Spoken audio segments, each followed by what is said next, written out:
ને અક્ષરના મુક્તે સહિત પધાર્યા છે. તે બેડા અનંત ધામના ભગવાન તેમના મુક્તે સહિત આવ્યા છે. તે શા સારું? તો પોતપોતાની ખોટ કાઢવા ને પુરુષોત્તમનું સ્વરૂપ સમજવા અહીં આવ્યા છે. સ્વામીની વાત ત્રીજા પ્રકરણની 41મી. શ્રીજી મહારાજના પ્રાગટ્યના 6 હેતુઓ પૈકી ચોથો હેતુ પણ આ જ હતો. અવતાર તથા તેમના ભક્ત તેમને પોતાની ઉપાસનાનો તથા પોતાના સ્વરૂપ જ્ઞાનનો બોધ કરીને તેમને અક્ષરધામમાં લઈ જવા. 2.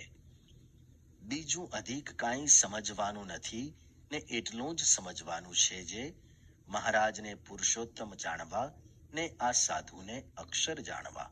સ્વામીની વાત ત્રીજા પ્રકરણની 38મી. 3.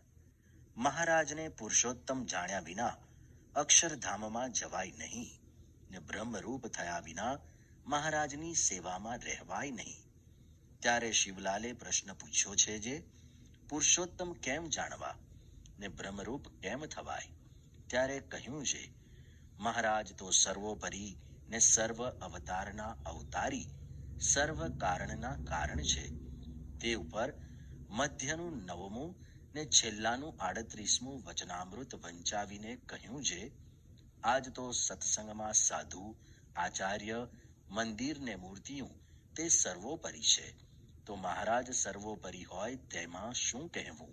એ તો સર્વોપરી જ છે એમ સમજવું. સ્વામીની વાત ત્રીજા પ્રકરણની 12મી. 4.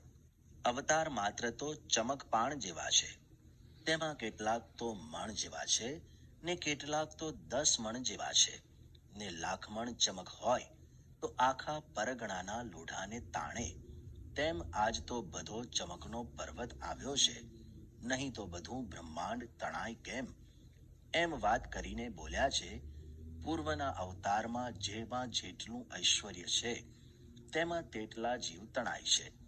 આજ તો સર્વ અવતારના અવતારી ને સર્વ કારણના કારણ એવા જે પુરુષોત્તમ તે જ પધાર્યા છે ને તેને જોઈને તો અનંત ધામના પતિ, તે ધામના મુક્ત, તે મહારાજની મૂર્તિને વિશે તણાઈ ગયા. જેમ ચમકના પર્વતને દેખીને વહાણના ખીલા તણાઈ જાય છે તેમ. સ્વામીની વાત ત્રીજા પ્રકરણની 4થી. 5. વાદી, ફૂલવાદી ને ગારડી. તેમાં વાદી હોય તે તો ગરીબ સાપ હોય તેને ઝાલે, ને ફૂલવાદી હોય તે તો હાથ આવે તો ઝાલે, નહીં તો લુગડાના છેડાને વળ દઈને મારી નાખે. ને ગારડી હોય તેની આગળ તો ગમે તેવો મણિધર હોય તે પણ ડોલ્યા કરે. એ તો દ્રષ્ટાંત છે. એનું સિદ્ધાંત તો એ છે જે દત્તાત્રેય, કપિલ તે તો વાદીને ઠેકાણે છે. તે તો મુમુક્ષુ હોય તેનું કલ્યાણ કરે. ને રામચંદ્ર ને શ્રી કૃષ્ણ તે તો ફૂલવાદીને ઠેકાણે છે. તે તો પોતાનું વચન માને તેનું કલ્યાણ કરે ને ન માને તો તરવારે સમાધાન કરીને કલ્યાણ કરે. ને મહારાજ તો ગારડીને ઠેકાણે છે ને એમની આગળ તો જીવ, ઈશ્વર, પુરુષ ને અક્ષરાદિક તે સર્વે હાથ જોડીને ઊભા છે. સ્વામીની વાત ત્રીજા પ્રકરણની 5મી. 6. પૂર્વે મોટા મોટા અવતાર થઈ ગયા છે. તે કરતા તો આ સત્સંગીના છોકરા સામું જોઈએ છીએ ત્યાં તો કરોડ કરોડ ગણું અધિક દૈવત જણાય છે. તો મોટા મોટા હરિભક્ત ને મોટા મોટા સાધુ અને મહારાજનો મહિમા તો કહેવાય જ કેમ. સ્વામીની વાત ત્રીજા પ્રકરણની 72મી. 7. એમ તો પહેલા ગણેશને પ્રભુ કહે છે, બ્રહ્મા, વિષ્ણુ ને શિવને કહે છે, અનિરુદ્ધ, પ્રદ્યુમ્ન ને સંકર્ષણને કહે છે. ત્યારે એમાંથી કેને પ્રભુ માનવા? ત્યારે એનું તો એમ છે જે જીવની કોટિયું, ઈશ્વરની કોટિયું, બ્રહ્માની પણ કોટિયું ને કોટિયું છે. એ સૌના કારણ તો મહારાજ પોતે એમ સમજે ત્યારે મજકૂર મળ્યું કહેવાય. ને અનંત કોટી રામ, અનંત કોટી કૃષ્ણ ને અનંત કોટી અક્ષર મુક્ત એ સર્વના કરતા, સર્વના આધાર, સર્વના નિયંતા ને સર્વના કારણ મહારાજને સમજે ત્યારે જ્ઞાન થઈ રહ્યું. સ્વામીની વાત છઠ્ઠા પ્રકરણની 257મી. 8 પુરુષોત્તમના ભક્તમાં ને બીજા અવતારના ભક્તમાં કેમ ભેદ છે? તો જેમ હાથણી વિયાય ત્યારે તેને ભેંસ જેવડું બચ્ચું આવે ને જૂ વિયાય ત્યારે તેને લીક આવે, એમ ભેદ છે. સ્વામીની વાત, બીજા પ્રકરણની 108.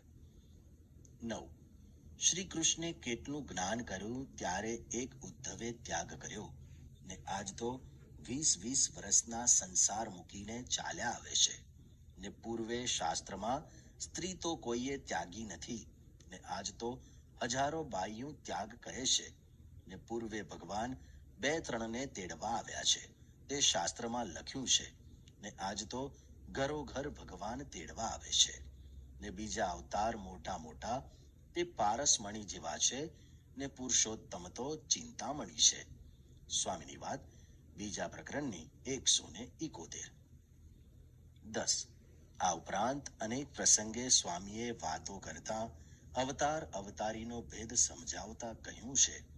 તીર અને તીરનો નાખનારો જેમ જુદા છે, તીરનો નાખનાર તીરનું કારણ છે તેમ સમજવું, પણ ભવાયો જેમ જુદા જુદા વેશ કાઢે છે તેમ અવતાર અવતારીનો ભેદ નથી. વળી જેમ ચક્રવર્તી રાજા અને ખંડિયા રાજા વચ્ચે ભેદ છે તેમ અવતારના અવતારીનો ભેદ સમજવો, પણ અવતાર બધા સરખા ને સાધુ બધા સરખા એ સમજણ તો શાસ્ત્ર વિરુદ્ધ છે. 11 એકથી તે લાખ બકરા બોલે પણ બીક ન લાગે ને એક કેસરી સિંહ બોલે તે બધાયના અંતર ભેદાઈ જાય ને હાથીના કુંભ સ્થળ ફાટી જાય, તેમ મહારાજને અવતારાદિક જેવા કહે તેમાં કોઈને થડકો લાગે નહીં, પણ અવતારાદિક સર્વે મહારાજનું દીધું ઐશ્વર્ય ભોગવે છે ને ભજી ભજીને એવા થયા છે, એમ જે કહેવું તે તો કેસરી સિંહના નાદથી જેમ હાથીના કુંભ સ્થળ ફાટે તેવું કઠણ પડતું છે. સ્વામીની વાત, 5મા પ્રકરણની 198.